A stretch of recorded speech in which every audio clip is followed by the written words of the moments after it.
بسم اللہ الرحمن الرحیم الحمد للہ الذی نور قلوب العارفین بنور معرفتہ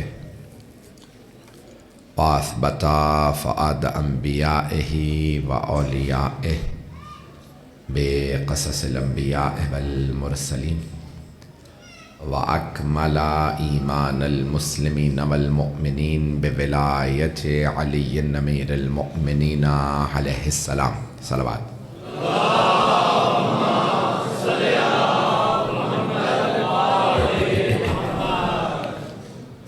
والصلاة والسلام والتحية والإكرام على أفضل الموجودات العبد المؤيد والرسول المسدد المصطفى الأمجد المحمود الأحمد أعني أبا القاسم محمد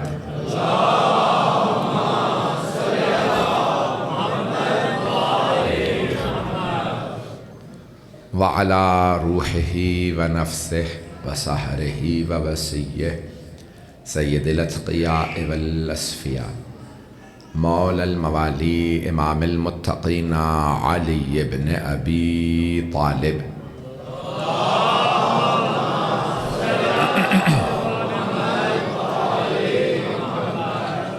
وعلى اوصيائه لا سيما بقية الله في الارضين روحي وارواح العالمين لتراب مقدمه الفدا واللعنة الدائمة على أعدائهم أجمعين من الآن إلى قيام يوم الدين أما بعد فقد قال الله الحكيم في كتابه الكريم بسم الله الرحمن الرحيم إنا علينا للهدى وإنا لنا للآخرة والأولى صدق الله العلي العظيم صلوات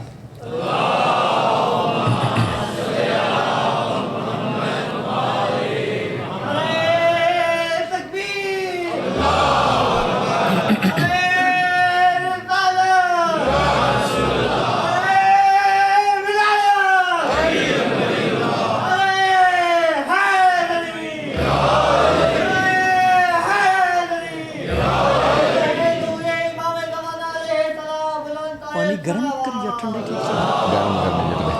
گرم مل جائے تو بہتر ہے.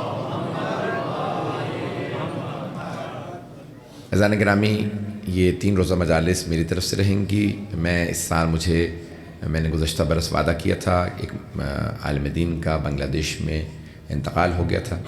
ان کے خانوادے نے مجھ سے چاہا میں چہروں کی مجلس پڑھوں. میں نہیں پڑھ پایا دوسری مصروفیات کی وجہ سے. میں نے ان سے وعدہ کر لیا تھا اس سال بنگلہ دیش جانے کا کہ میں ان کی پہلی برسی کی مجلس پڑھ دوں گا، جس وجہ سے میں یہ خمسہ نہیں پڑھ پاؤں گا. تو میں نے پہلے ہی کاظمی برادران سے بتا دیا تھا کہ یہ 3 روز میں، باقی 2 روز انشاءاللہ مجالس جاری رہیں گی. کوشش کیجئے کہ وقت پہ تشریف لے آئیے. میں نے قرآن کریم کی جن آیات کا انتخاب کیا ہے آپ کی خدمت میں مطالب پیش کروں گا. توجہ رہے گی میرے ساتھ. تو اعزان گرامی، اللہ سبحانہ و تعالیٰ بہت خوبصورت انداز سے قرآن میں ارشاد فرما رہا ہے کہ اِنَّ عَلَيْنَا لَلْهُدَى، بے شک ہدایت ہم پہ لازم و ضروری ہے. یہ اس کا لطف و کرم ہے کہ اس نے عقل دے کے بھیجا ہے، انسان کو ارادہ اور اختیار دے کے بھیجا ہے.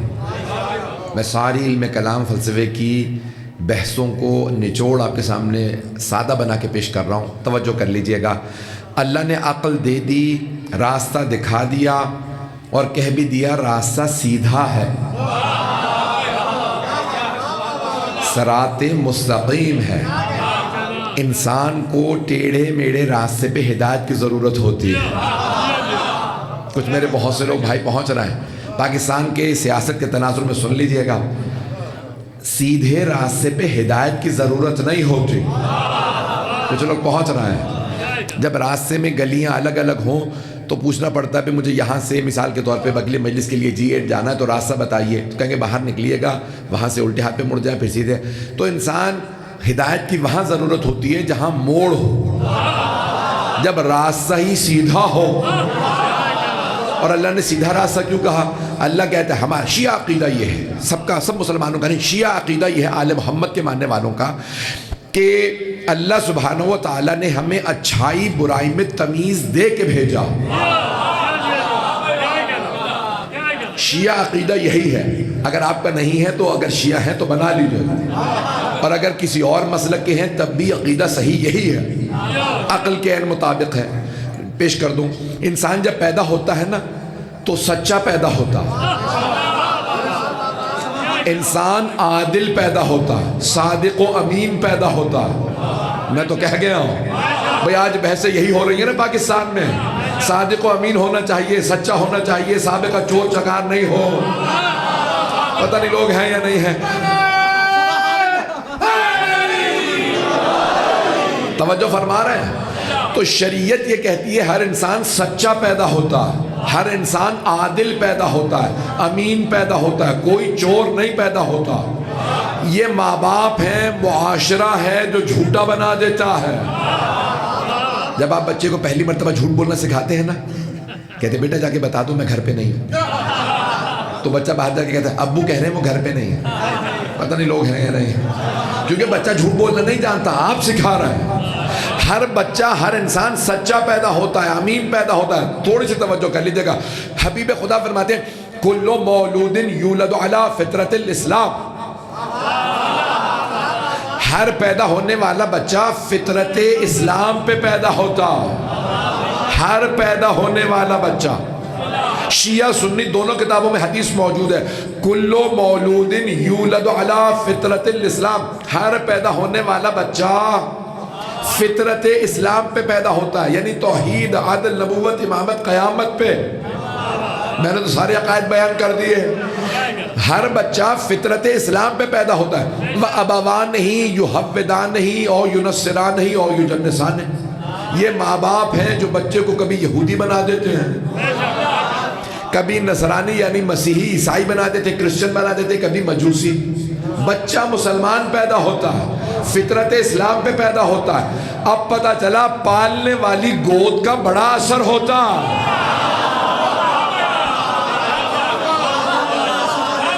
پالنے والی گود کا بڑا اثر ہوتا ہے. اور اگر کسی کے گود میں پلنے والے کبھی محمد بنے، علی بنے، عقیل بنے، جعفر طیار،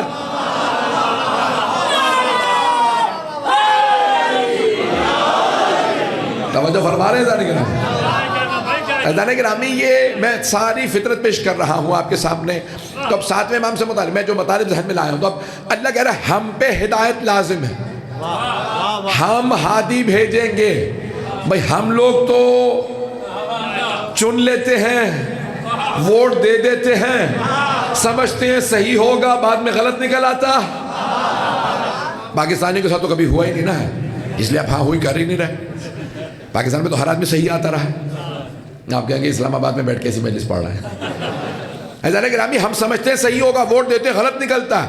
انسان میں صلاحیت نہیں پہچاننے کی. اللہ بتائے گا ہادی کون ہوگا. اب پہنچ گئے. انسان کے بس کی بات ہی نہیں ہے. چاہے کہیں بیٹھ کے چنو، اسلام آباد میں، مدینے میں، سقیفہ میں.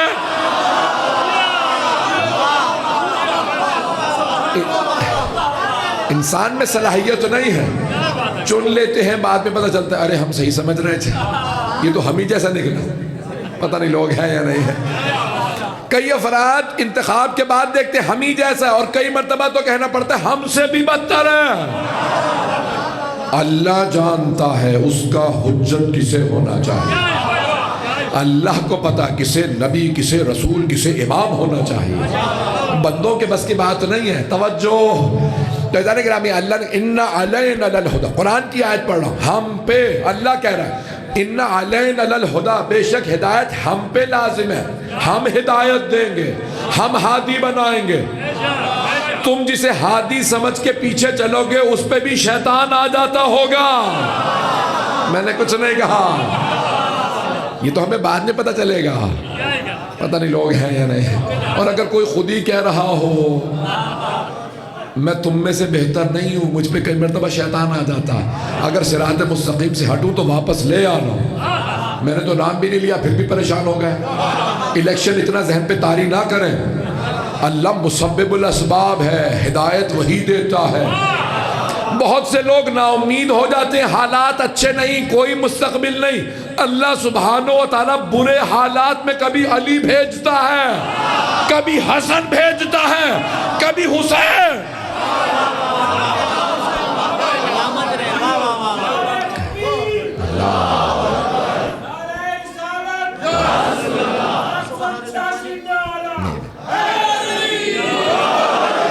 توجہ فرما رہے ہیں عزیزان گرامی؟ عزیزان گرامی، عراق کے لوگ نا امید ہو گئے تھے۔ عراق کے لوگ جو برطانیہ میں بھی بیٹھے تھے نا، وہ کہتے تھے نہیں ہمارا کوئی مستقبل نہیں۔ تو میں کہتا تھا نہیں صدام ہے، پھر انشاءاللہ بہتری ہوگی، کہ نہیں سید، اس کے آگے بچے بھی ظالم ہیں، ادے ہے، یہ بیٹا وہ بیٹا، یہ کبھی بھی نہیں، یہ مرے گا اس کے بچے آ جائیں گے، پھر اس کا پوتا ہے وہ بھی۔ میں کہتا تھا نہیں امید رکھو۔ عزیزان گرامی، بڑے بڑے علمی خاندان، مومنوں کے خاندان دین سے دور ہو گئے تھے۔ ہم لوگ عراق میں رہتے تھے، زیارتیں کرتے تھے، صدام حاکم آیا، وہی صدام جس نے بٹھایا تھا اسی نے مار دیا۔ پتہ نہیں لوگ ہیں یا نہیں ہے، جس امریکہ نے بٹھایا تھا اسی نے مار دیا، بیٹوں کو بھی مار دیا، پوتے کو بھی، سارا خاندان۔ وہ صدام جو کہتا تھا میں حسین کا نام مٹا دوں گا، وہ مٹ گیا، حسین باقی ہے۔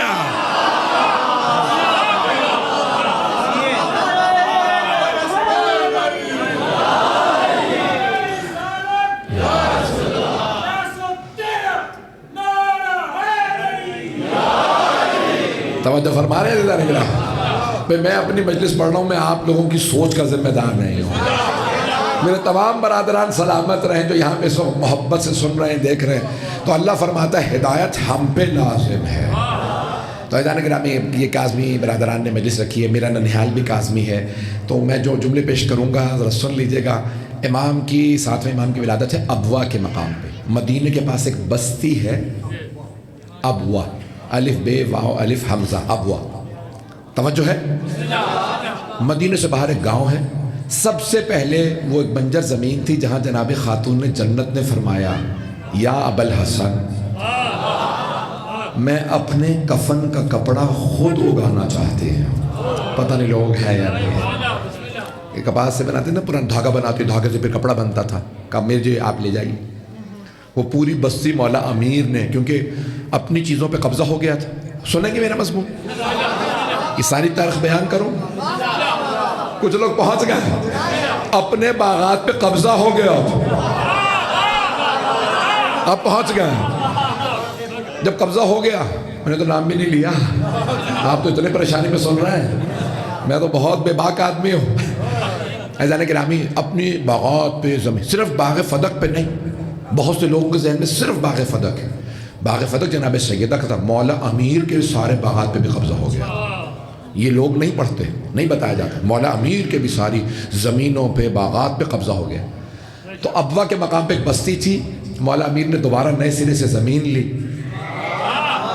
اس زمین پہ سلام جہاں سیدہ کے قدم آئے۔ پتہ نہیں لوگ ہیں یا نہیں ہیں، خاتون جنت تشریف لائیں، اپنے ہاتھوں سے بی بی نے کچھ پودے اگائے، وہ سرز و جہاں سیدہ کا ہاتھ لگا وہاں برکت ہونے لگی۔ پتہ نہیں لوگ ہیں یا نہیں۔ دیکھیں شیعہ سنی علماء نے لکھا ہے، سرور کائنات بچپنے میں جس بستی میں قدم رکھتے تھے اس بستی میں برکتیں آتی، جن فصلوں میں قدم رکھ دیتے تھے وہ فصلیں سبزی زیادہ دیتی، اناج زیادہ اگاتی، جن درختوں کو ہاتھ لگاتے تھے وہ پھل زیادہ دیتے۔ پتہ نہیں لوگ ہیں یا نہیں ہیں۔ جس گھر میں چلے جاتے وہاں جانور دودھ زیادہ دیتے، ابھی بھی لوگ نہیں ہیں، کیونکہ پیغمبر ہے رحمت للعالمین، اور اگر کوئی بی بی رحمت للعالمین کی رحمت ہو،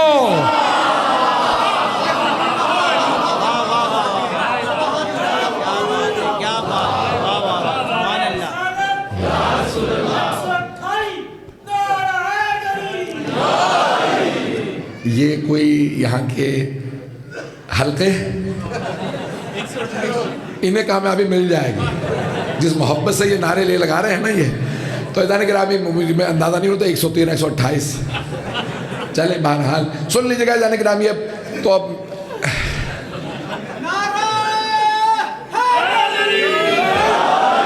بھائی مجمع کی توجہ میرے ساتھ رہے، آپ کی محبتوں کے لیے عرض کر رہا ہوں. تو اب خاتون جنت، پیغمبر کی حدیث ہے نا، گھر میں بیٹا پیدا ہو تو نعمت ہے، بیٹی رحمت. رحمت للعالمین کی رحمت کا نام فاطمہ.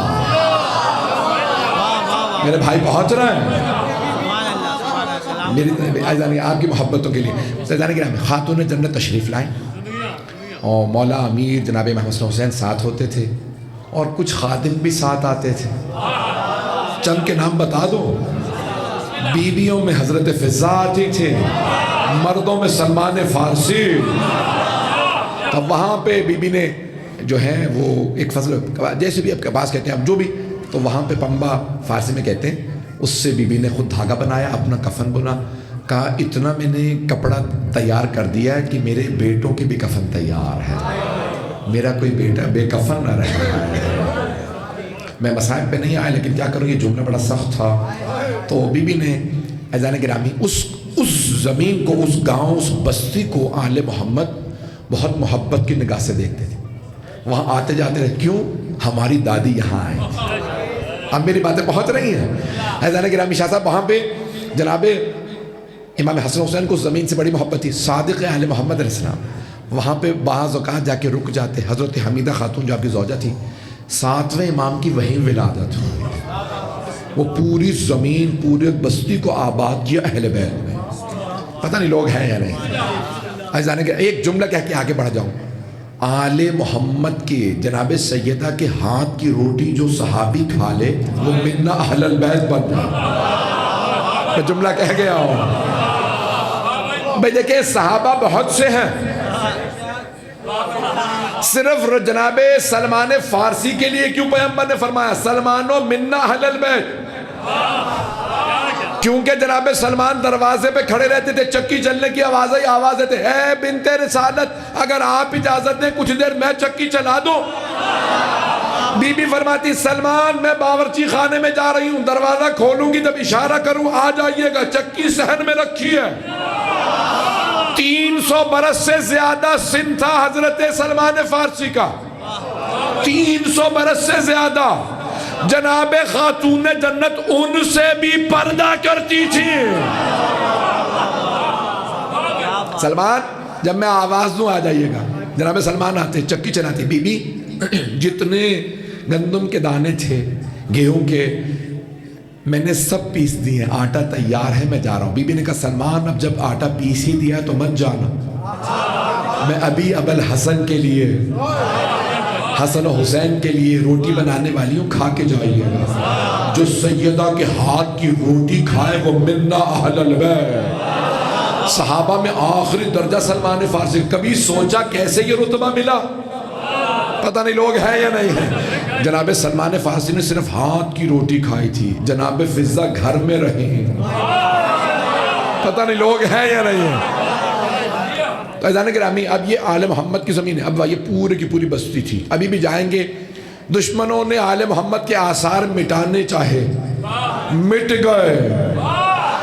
وہ جو آل محمد کے آثار مٹانا چاہتے تھے وہ مٹ گئے. آل محمد کا نام آج بھی بلند ہے. عزیزان گرامی کہاں گیا وہ، میں نام نہیں لیتا کسی کا، ابھی میرے منہ سے نام نکلنے والا تھا. کہاں گئے وہ بنو امیہ، کہاں گئے وہ بنی عباس، کہاں گئے وہ متوکل، کہاں گئے وہ یزید، کہاں گئے وہ جو کہتے تھے ہم آل محمد کے نام وہ سب مٹ گئے. آل محمد کا نام پوری دنیا میں قائم و دائم ہے. بھئی میں ایک واقعہ پیش کرنا چاہ رہا ہوں 7ویں امام کا، سارے مجمع کی توجہ رہے. مختلف علاقوں میں تاجر ہوتے ہیں، کاروباری ہوتے ہیں. آج کاریں مثال کے طور پہ لوگ بسیں، ایک زمانے میں بہت رواج تھا، لوگ زیادہ بسیں رکھتے تھے کہ بسیں چلائیں گے، روٹ پہ چلتی تھی نا. پھر اب گاڑیاں، رینٹا کار کا کاروبار ہے، مجھے نہیں پتا اردو میں کیا کہا جاتا ہے، رینٹا کار کو کیا کہتے ہیں مجھے نہیں معلوم. تو اب یہ کاریں لوگ کرایہ پہ لیتے ہیں، بہت زیادہ کاریں رکھ لیتے ہیں. اس زمانے میں کاریں نہیں تھیں، اونٹ تھے. کچھ لوگ پہنچ گئے. تو ایک بہت بڑے تاجر تھے، ان کے پاس بہت زیادہ اونٹ تھے. جسے سفر کرنے جانا ہوتا تھا، میں نے مثال دی تاکہ بچے پہنچ جائیں. لوگ پہنچ رہے ہیں جیسے آج کاریں لوگ لے. تو اس زمانے میں کبھی اونٹ میرے پاس نہیں ہے، آپ سے اونٹ لے جاتا ہوں، کوئی طاقتور، یہ اتنا سفر ہے، کہا ٹھیک ہے لے جائیے۔ تو ان کے پاس بہت زیادہ اونٹ تھے۔ ابراہیم جمال، انہیں کہتے جمل اونٹ کو کہتے ہیں، جنگ جمل کا تو نام پتہ ہوگا۔ تو اونٹوں کو پالنے والا جمال، جمال حضرت ابراہیم جمال، سنیں گے؟ حضرت ابراہیم جمال، ان کے پاس سینکڑوں ہزاروں اونٹ تھے۔ خلیفہ بھی ان سے جب حج پہ جاتا تھا نا، ہارون الرشید ظالم تھا، امام کا قاتل تھا، تو وہ امام یعنی امام کا چاہنے والا، حضرت ابراہیم جمال امام کے چاہنے والے تھے، لیکن ہارون ظالم تھا، وہ بھی کہتا تھا بھائی 500 اونٹ دے دو کرائے پہ، ہم نے حج پہ جانا ہے، ہم جنگ کے لیے جا رہے ہیں، 5000 اونٹ دے دو، تو وہ کرائے پہ دے دیتے۔ ٹھیک ہے اتنا کرایہ دے دینا، اونٹوں کا دیکھ بھال کرنا، واپس آنا، اگر کوئی مر گیا تو اونٹ کی اتنی قیمت ہے، مجھے نہیں معلوم مجمع ہے میرے ساتھ یا نہیں۔ ایک مرتبہ ابراہیم جمال امام کے عاشق تھے، امام کی خدمت میں پہنچے، کہا مولا آپ کی خدمت میں حاضر ہوا ہوں۔ امام نے کہا ٹھیک ہے، ہمیں آپ کا تحفہ نہیں چاہیے۔ کہا مولا میں تو آپ کا شیعہ ہوں، بہت بڑے تاجر تھے، امام کے لیے تحفہ لائے، امام نے کہا نہیں چاہیے۔ کہا مولا میرے سے تحفہ کیوں نہیں چاہیے؟ کہا تم ظالموں کو اونٹ کرائے پہ دیتے ہو، ابھی بھی سارا مجمع نہیں ہے، سارا مجمع نہیں ہے، میرے بہت سے بھائی پہنچ گئے۔ کہا تم کہا مولا لیکن میں صرف حج کے لیے دیتا ہوں، جنگوں کے لیے نہیں۔ کچھ میرے بھائی پہنچ گئے، میرے بچے توجہ، کہا مولا صرف حج کے لیے اونٹ کرائے پہ دیتا ہوں۔ مولا نے کہا ٹھیک ہے، حج کے لیے دیتے ہو، کیا یہ چاہتے ہو کہ جب تک حج سے واپس نہ آئے تب تک نہ مرے؟ کچھ لوگ پہنچ گئے، سارا مجمع نہیں ہے۔ کہا مولا ظاہر سی بات ہے، میرے سارے اونٹ اس کے پاس ہوتے ہیں، تو میں دعائیں مانگتا رہتا ہوں اونٹ واپس مل جائے اگر مر گیا۔ کہا جتنی دیر تو اس کی موت نہیں چاہتا اتنی دیر تو ظالم کے ساتھ ہے۔ پتہ نہیں لوگ ہیں یا نہیں ہیں، پریشان تو نہیں ہو رہے ہیں، میں بھی اور پریشان کروں گا۔ ظالموں کو کسی کو بھی آج بے نقاب کیے بغیر نہیں رہوں گا۔ عزیزان گرامی، امام نے فرمایا خبردار اے ابراہیم جمال تم ہمارے ہو، پتہ نہیں لوگ ہیں یا نہیں ہیں، اے ابراہیم جمال تم ہمارے ہو، ظالم کا حج میں بھی ساتھ نہ دو۔ ابھی بھی مجمع نہیں ہے، میرے بہت سے بھائی پہنچ گئے، عبادت ہے حج۔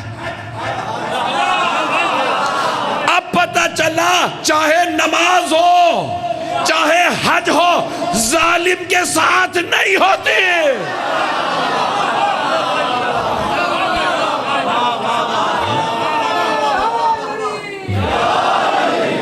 ظالم کے ساتھ نہ نماز قبول ہے نہ حج قبول ہے، ظالم ظالم ہے، چاہے وہ اس زمانے کا ہو۔ میں نے کچھ نہیں کہا، آپ خود عقل مند ہیں۔ حضرت گرامی ظالم کسی بھی زمانے کا ہو وہ ظالم ہے، ظالم کا ساتھ دینا آل محمد کے ماننے والوں کا شیوا، میں نے اور کچھ نہیں کہا ہے۔ حضرت گرامی جملے سن لیجئے گا، امام نے فرمایا خبردار اے ابراہیم جمال، میں ایک جملہ اپنے سارے بچوں سے کہنا چاہتا ہوں۔ کئی بچوں کے ذہن میں یہ بات بیٹھ جاتی ہے میرے ماں باپ مجھ سے محبت نہیں کرتے، کیوں؟ ہمیشہ ڈانٹتے رہتے ہیں۔ کل میرے والد نے مجھے مارا بھی تھا، ایک بچے کہنے لگا محبت ہوتی تو کیوں مارتے، مجھے کیوں ڈانٹتے؟ عزیزان گرامی جسے محبت نہیں ہوتی وہ ہمیشہ کہتا رہتا ہے بہت اچھے، پتہ نہیں لوگ ہیں یا نہیں ہیں، وہ ہر بات پہ تعریف کرے گا۔ توجہ نہیں ہے مجمع، سارا مجمع نہیں ہے۔ ایک آدمی کسی بچے کو پیار کر کے کہہ رہا تھا چوری تم نے چھوٹی کی ہے، اگلی مرتبہ بڑی چوری کرنا۔ یہ مخلص نہیں ہے جو چوری سکھا رہا ہے، وہ باپ جو چوری پہ مار رہا ہے مخلص ہے۔ میں کہہ گیا ہوں، میری باتیں پہنچ رہی ہیں۔ حضرت گرامی کئی مرتبہ بچے یہ سوچنے لگتے ہیں ارے ماں باپ کو ہم سے محبت ہی نہیں ہے، ڈانٹتے ہی رہتے ہیں۔ یہ ڈانٹ محبت کی علامت ہے، میں کہہ گیا ہوں یہ ڈانٹ محبت کی علامت ہے۔ ایک اور جملہ سن لیجئے،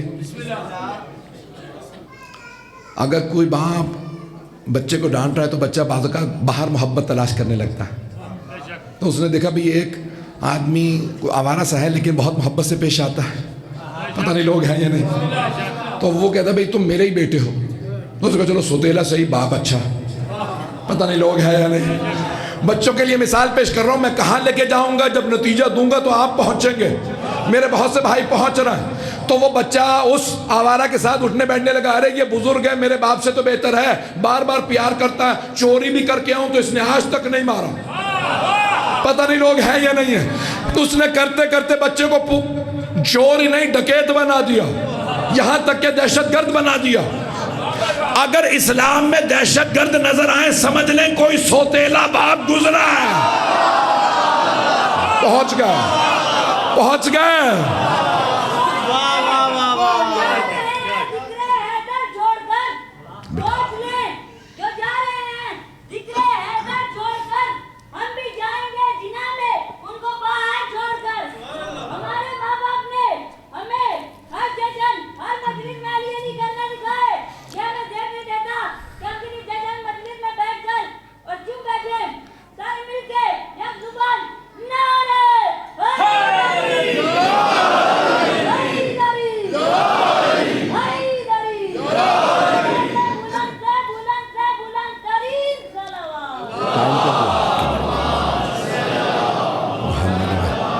ٹائم مجھے آپ ہی بتائیں گے، میں نے گھڑی نہیں دیکھی تھی آج.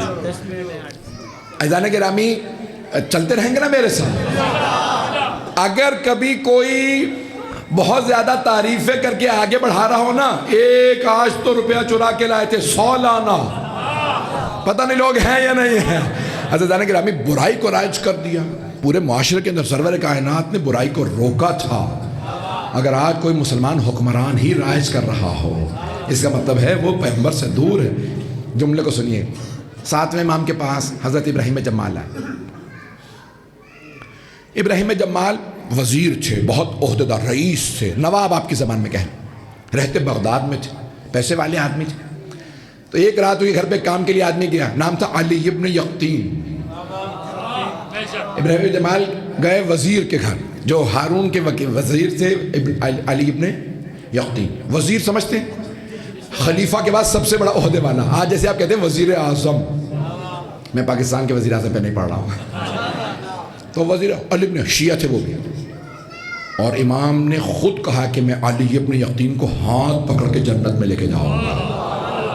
پتہ نہیں لوگ ہیں یا نہیں. کوئی ایسا بھی شیعہ ہوتا ہے جسے امام ہاتھ پکڑ کے جنت میں لے کے جائے. تو علی ابن یقطین بہت پیسے والے تھے. ابراہیم جمال گئے ان کے گھر کہ بھئی میں جتنا بھی ہوں میں نے اونٹ بیچ دیے. رات کا وقت تھا. علی ابن یقطین نے سوال کیا کون ہے دروازے پہ؟ من بالباب. کہا ابراہیم جمال. ان کے ذہن میں جمال اونٹوں کو پالنے والا.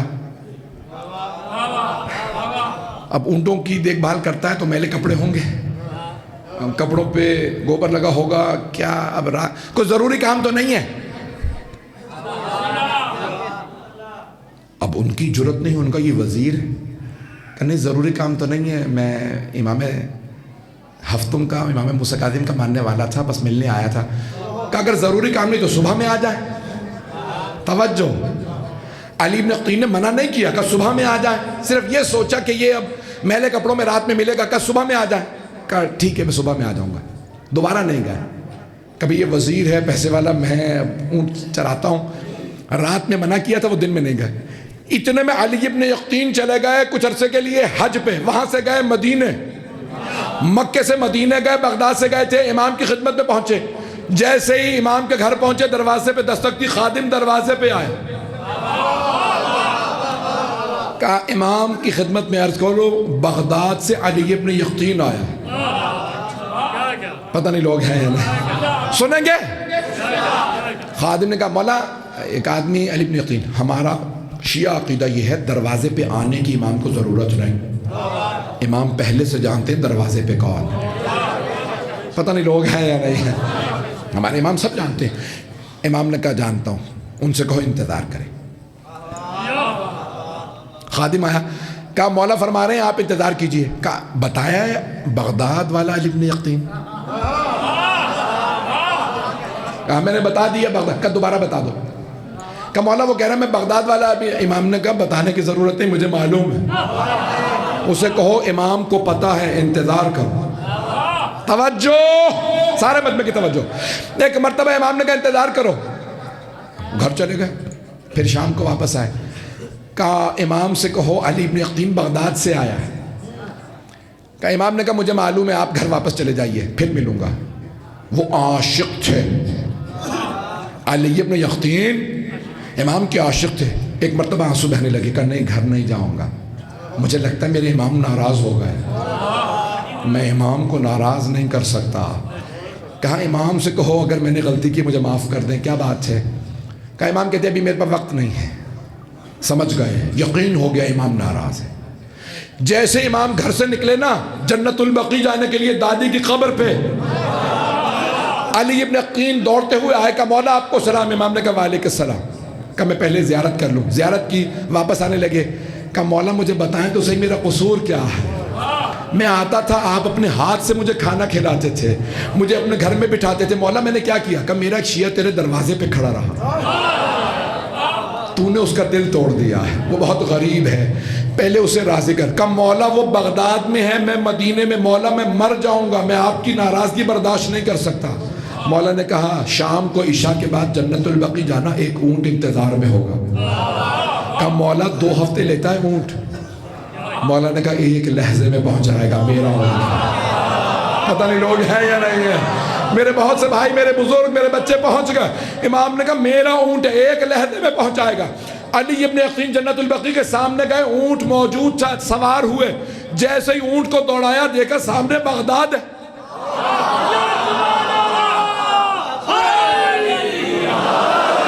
توجہ فرما رہے ہیں بھائی, میرا گلا ساتھ نہیں دے رہا. ایک مرتبہ دیکھا سامنے بغداد ہے, فوراً اونٹ کو موڑا, ابراہیم جمال کے گھر کے باہر آیا, دروازے پہ دستک دی. ابراہیم جمال نے بھی ویسے ہی سوال کیا, من بالباب, دروازے پہ کون ہے؟ کہ انا علی ابن یقطین, میں علی ابن یقطین ہوں. کہ کوئی ضروری کام ہے؟ پتہ نہیں لوگ ہیں یا نہیں. انہوں نے بھی وہی لہجہ اپنایا. کہا بہت ضروری کام ہے, کیونکہ انہوں نے کہا تھا نہیں ضروری کام نہیں ہے, تو کل آ جانا. انہوں نے کہا نہیں بہت ضروری کام ہے. ابراہیم جمال نے دروازہ کھول دیا. ضروری کام ہے؟ کہا ہاں. کہا فرمائیے. کہا اپنا پاؤں میرے رخسار پہ رکھ. دیکھیں امام کو راضی کرنا تھا. آج کسی میں اتنی ضرورت ہے؟ کہا نہیں, آپ رئیس ہیں, آپ 500 امام کے چاہنے والوں کا پورا خرچہ دیتے ہیں, بغداد کے شیعہ آپ کے پیسے پہ پلتے ہیں, میں پاؤں نہیں رکھ سکتا. کہا مجھے مانتے ہو؟ کہا ہاں. شیعہ مانتے ہو؟ ہاں. اپنا بھائی مانتے ہو؟ ہاں. میں ہاتھ جوڑ کے کہہ رہا ہوں, میں زمین پہ لیٹوں گا تو اپنا پاؤں رکھ دے. لیٹے, اپنا رخسار رکھا زمین پہ, دوسرا کا پاؤں رکھ. کہا میں گستاخی نہیں کر سکتا. کہا خدا کا واسطہ, مولا امام موسیٰ کاظم کا واسطہ. اس نے پاؤں رکھا. حضرت علی بن یقطین نے کہا پروردگارہ تو گواہ رہے, اپنے حجت کو تو بتا دے. توجہ. جیسے ہی کہا نا اللہم اشہد, کہا اے ابراہیم جمال نہ کھاؤں گا نہ پیوں گا, کچھ نہیں چاہیے. فوراً اونٹ پہ سوار ہوئے, ایڑ لگائی, دیکھا سامنے جنت البقیع ہے, ہاتھ پھیلائے, امام موسیٰ کاظم کھڑے تھے. پتہ نہیں لوگ ہیں یا نہیں ہیں. امام باہیں پھیلائے کھڑے تھے. علی ابن یقطین اونٹ سے اترے نہیں, اپنے آپ کو گرایا. امام آگے بڑھے, سینے سے لگائے, پیار کیا, رخسار کو چوما, جہاں وہ اپنی توہین کروا کے امام نے رخسار چوما. کہا علی ابن یقطین میں نے اس لیے تربیت کی ہے, تو میرا ہے. اے علی میں اپنے ہاتھ سے تجھے جنت میں لے کے جاؤں گا, تو میرے ایک ایک شیعہ کا اتنا خیال رکھتا ہے. میری بات پہنچ رہی ہے؟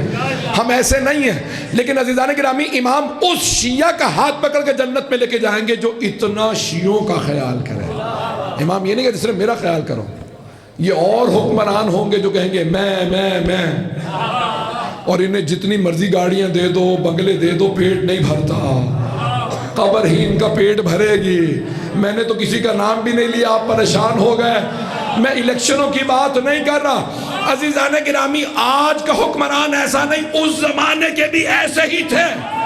اب پتہ چلا بنو امیہ بنو عباس مرے نہیں, آج بھی ہیں. پتہ نہیں لوگ ہیں یا نہیں ہیں. لباس بدل لیے, سوٹ پہن لیے, ٹائیاں لگا لی ہیں, چہلوں پہ کریم ملی لیکن حرکتیں وہی فرعون وہی یزید والی ہے. میں جملے سخت کہہ رہا ہوں، پریشان تو نہیں کر رہا ہوں.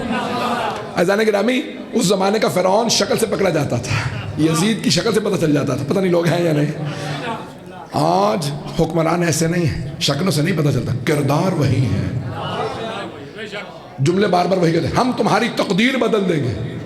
تو کو ولی اللہ تقدیر بدل دے گا. پتہ نہیں لوگ ہیں یا نہیں ہیں. عزیزان گرامی، میں نے کسی کا نام نہیں لیا، حکمرانوں سے کہا اگر تقدیر ہماری بدلنی ہے تو پہلے اپنی بدل لو. عزیزان گرامی، دنیا کی تقدیریں بدل رہے ہیں، اپنے آپ کو بدل نہیں سکتے. اتنی دفعہ سینے کا دل کا آپریشن ہو گیا پھر بھی وہی کھا رہے ہیں. پتہ نہیں لوگ ہیں یا نہیں. وہی حرام ان سے رکتا نہیں ہے. عزیزان گرامی، مولا کائنات کے جملے سن لیجیے. میں وقت ہے بھی میرے پاس 5-10 منٹ چلیں؟ 10 منٹ ہیں، چلیں بس. ہمیں ایک اور مجلس کے لیے پہنچنا ہے. عزیزان گرامی، 7ویں امام کا دور سخت ترین دور تھا. بار بار لوگ آتے 8ویں امام کے پاس، ہم قیام کریں گے. آپ حیدر کرار کے پوتے ہیں.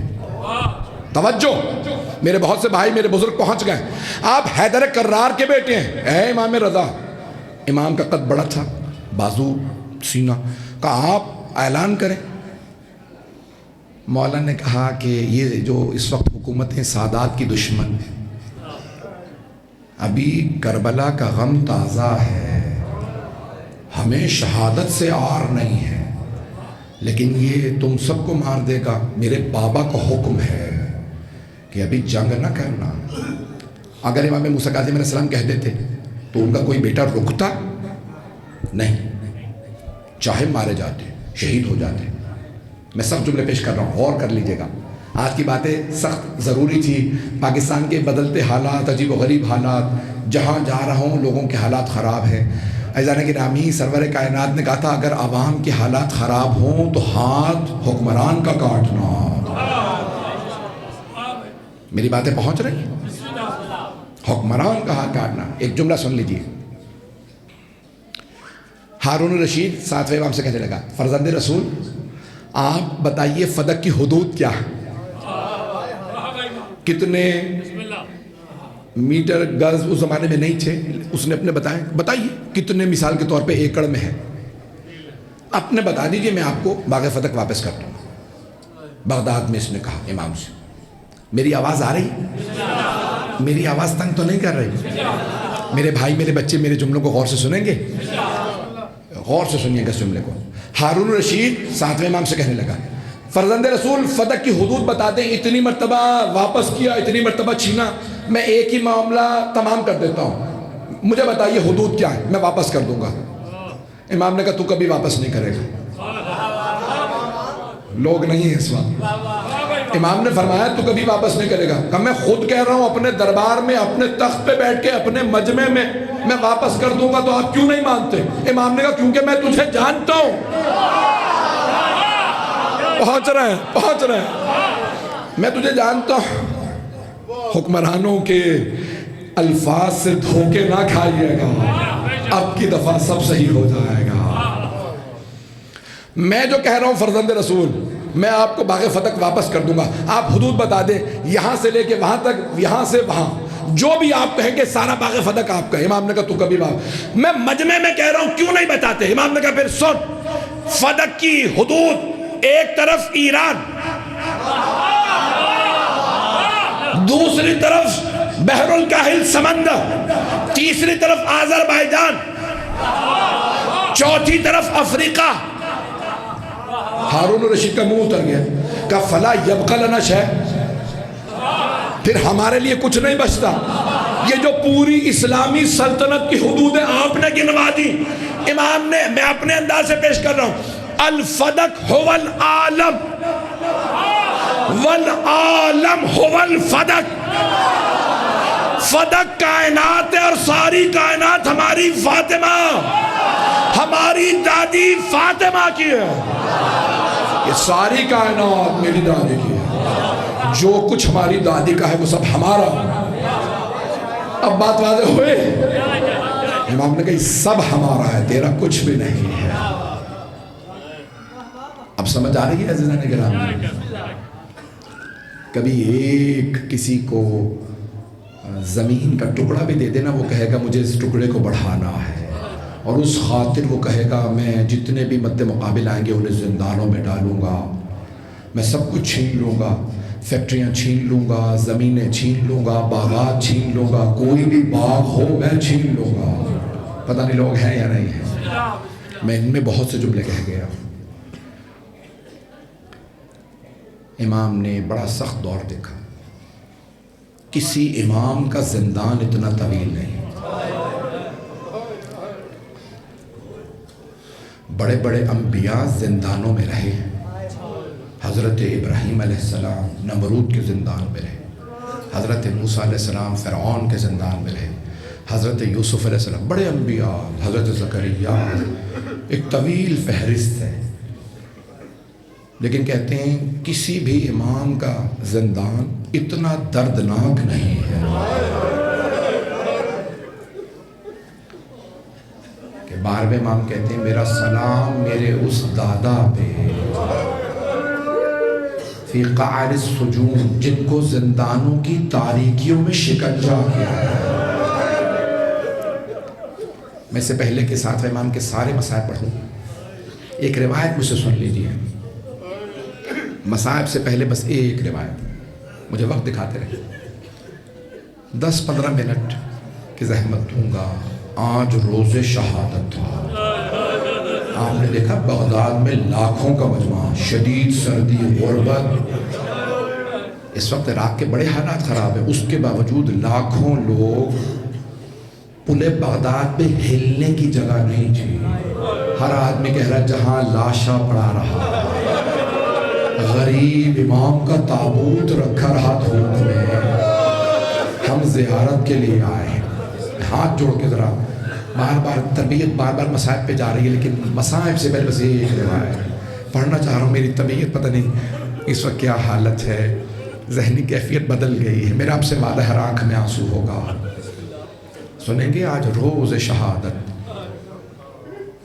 مدینہ شہر ہے، گھر ہے چھٹے امام کا۔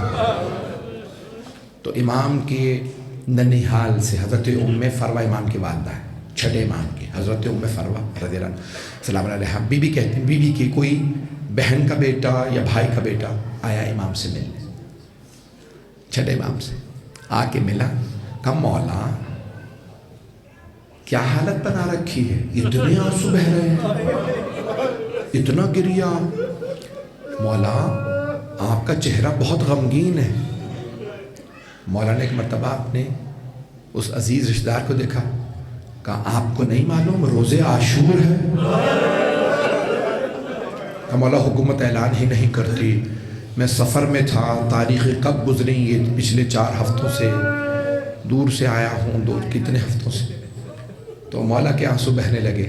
پھر ایک مرتبہ انہیں اپنے عزیز رشتہ دار کو دیکھا، کہا آپ کے والد مرثیہ کہا کرتے تھے، شعر کہتے ہیں نا لوگ، آپ کے پنجابی میں کہتے ہیں نا دوڑا پڑھنا، مصائب پڑھتے ہیں نا ذاکر، تو وہ مصائب لکھتے تھے ان کے والد اہل بیت کے، شعر کی شکل میں، مرثیہ کی شکل میں، سلام کی شکل میں۔ کہا آپ کے والد مرثیہ کہتے تھے میرے اجداد کا، آپ بھی کہہ لیتے؟ کہا ہاں مولا میں بھی غم کے اشعار مرثیہ کہتا ہوں۔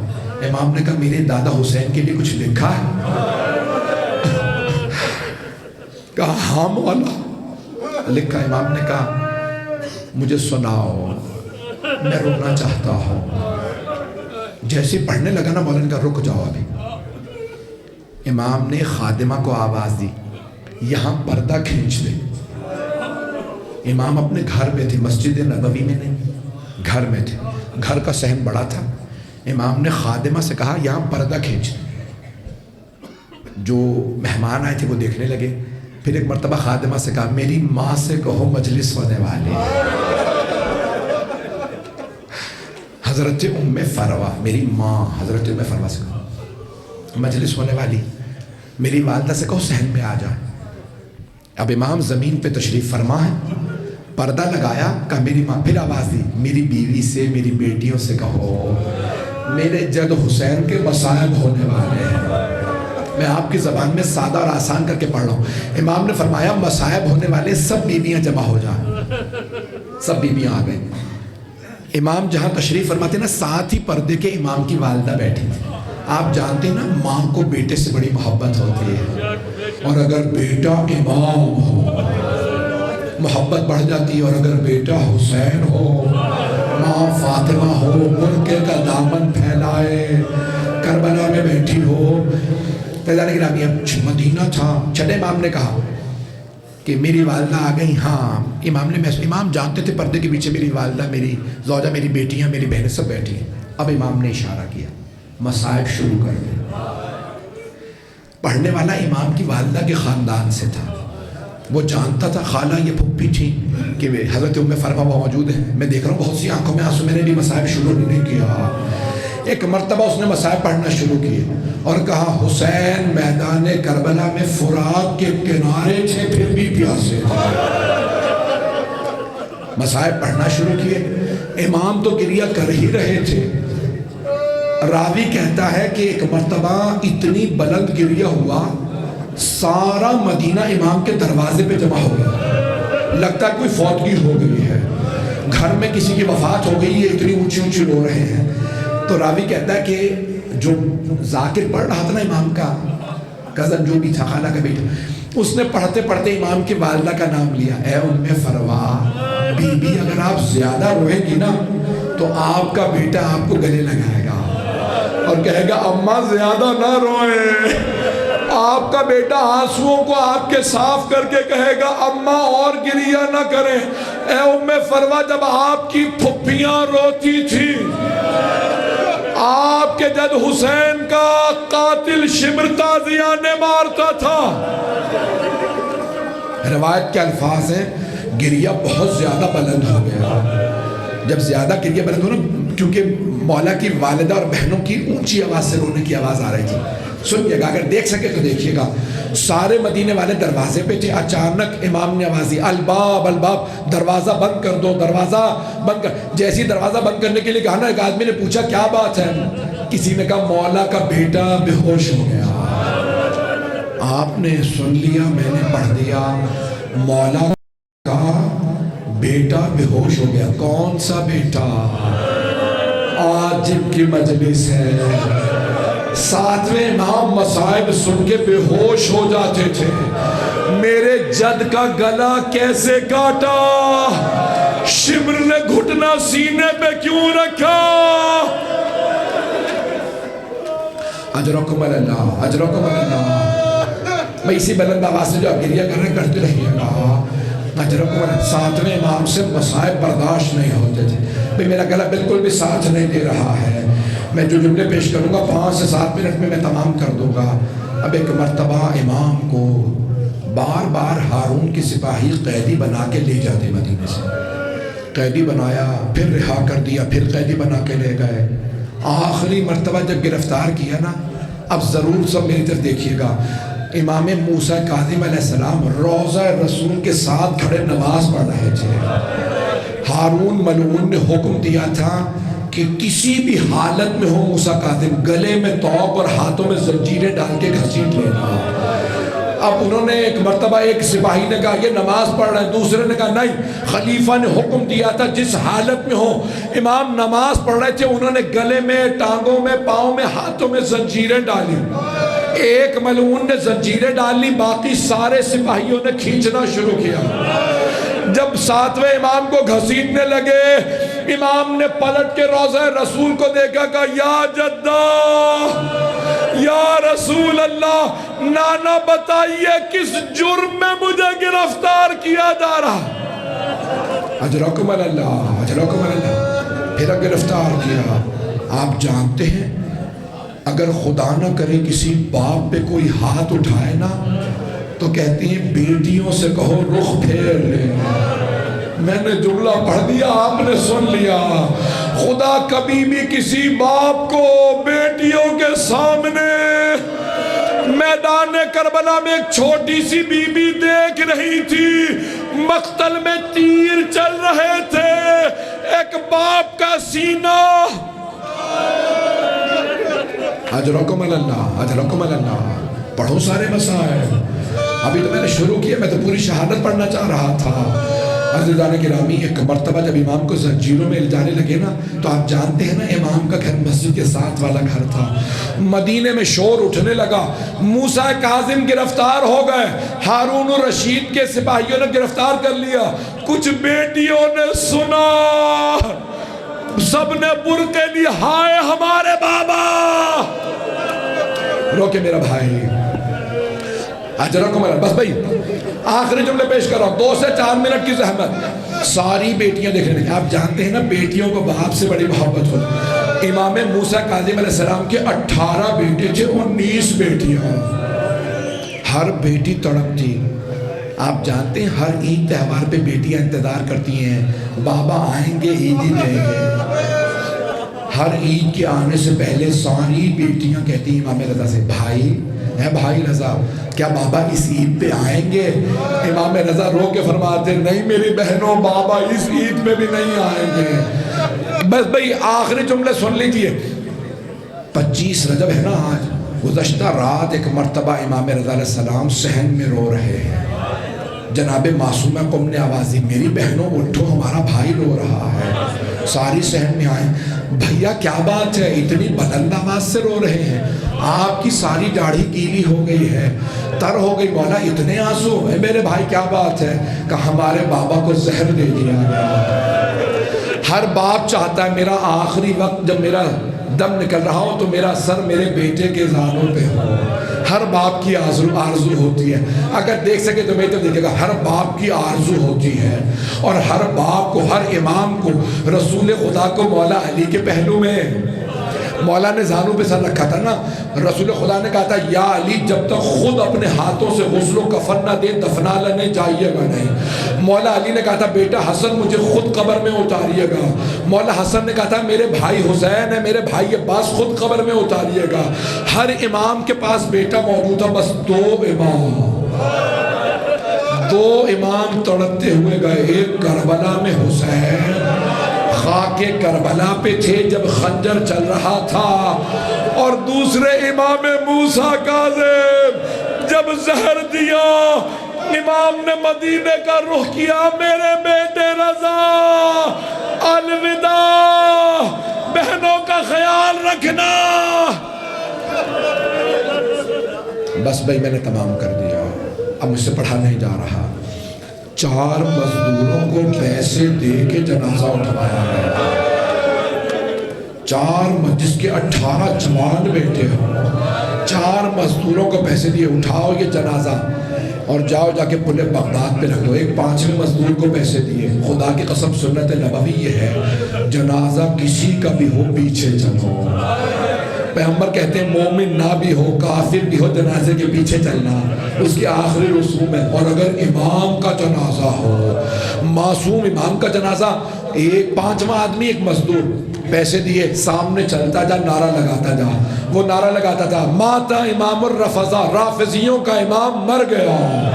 جب پلے بغداد پہ جنازہ لائے, کچھ شیعوں نے آواز دی, کس کا جنازہ؟ کا تمہارا امام مر گیا. ایک شیعہ بڑا عقیدت مند تھا, قریب آیا, کہا کیسے شہید ہوئے؟ کہا اپنی موت مرے ہیں. کہا ہمارے امام مرتے نہیں, شہید ہوتے ہیں.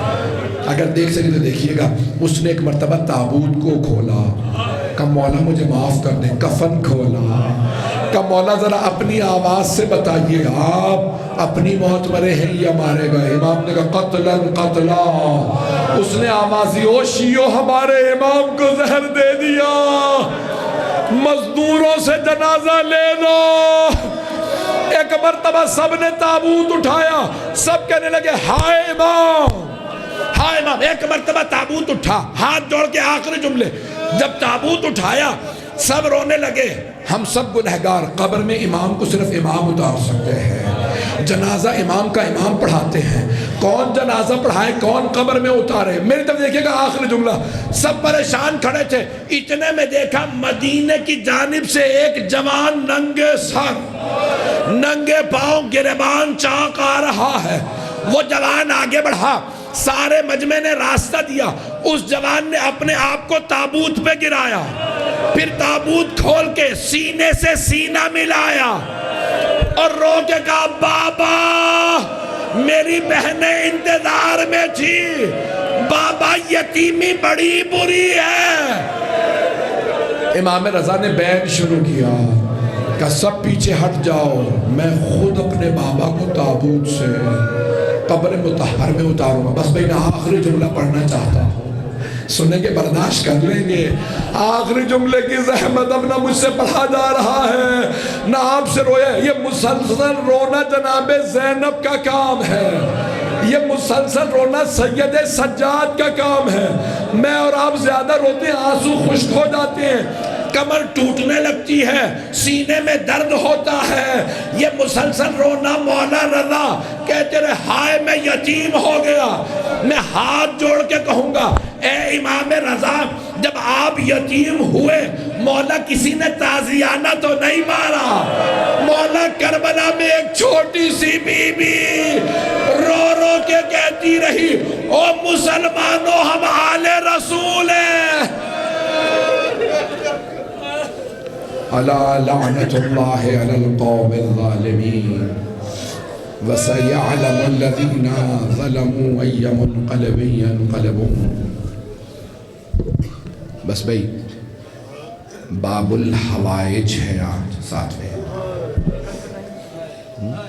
کل اگر وقت پہ آ جائے برادران 7 بجے ہم ممبر لے لیں گے، ہاتھوں کو بلند کیجئے گا۔ 4 باب الحوائج ہیں۔ حضرت عباس علیہ السلام، حضرت مسلم بن عقیل، حضرت علی اصغر، اور سب سے بڑے باب الحوائج امام موسیٰ کاظم۔ ہر امام کا ایک واسطہ ہے، ہر معصوم کا، ہر عظیم ہستی کا۔ مولا عباس کو واسطہ دینا ہو تو جانتے کس کا واسطہ ہے؟ جناب سکینہ۔